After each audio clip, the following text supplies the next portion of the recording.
100 ارب آبادی ده په دنیا کې او د 2 کسانو د ګوتې کرښې به یو ځای یو شانتي نشي. داسې خالق ته، داسې مالک ته، داسې رب دی او د هغه عبادت نه څه شی نه خبره. په موږ باندې الله ډېر کرم کړی. سوشل میډیا باندې یو ویډیو گردش کوي، یو سړی دی پاکستانی 50 لک روپۍ لګولي دي او ځان نه سپی جوړ کړی دی. قرآن کې الله فرمای اولئک کالانعام بل اضلهم سبیلا. فرمای دا خلق د سارو د زناورو په شان دي، بلکې په لار اعتبار سره دا له سارو نه له زناورو نه ور اخوا دي. الله په موږ کوم انعام کړی دی. فرمای لقد خلقنا الانسان فی احسن تقویم.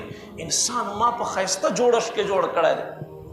یو سړی وایي زه د سپي د عادت نه متاثر یم چې دی وفادار دی، دې له وجې نه زه سپی جوړېږم او 50 لک روپۍ ورکوي. دا موږ دپاره عبرت نه شو. الله په موږ باندې کوم انعام دی چې موږ انسانان پیدا کړیو. په انسانانو کې الله موږ مسلمان پیدا کړیو، مسلمان په کور کې پیدا کړیو، د مسلمانو په معاشره کې پیدا کړیو. بیا د عباداتو طریقې موږ ته ښیلي دي. داسې خلک دي، داسې مذهبونو وال دي چې هغه د غوا پیشاب څکي او د غوا پی چې د هغه په بت باندې غورځوي. خو ده ته دا پوهه نشته، دی وایي زما د مشرانو دا طریقه ده.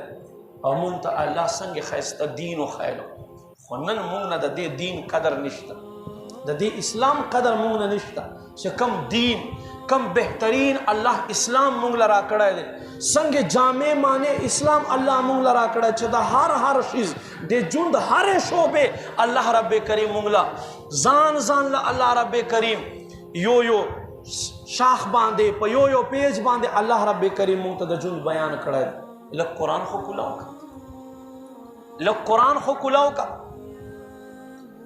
یو عالم نه چا تپوس وکړو چې قرآن کې خدا بیان دی چې قرآن کې د هر یو شي ذکر دی، نو قرآن کې خدا مسافر خانو ذکر نشته دی. قرآن کې مسافر خانو ذکر چې نو هغه ورته وخندل، وایي تا سوره حجرات نه دی ویلی؟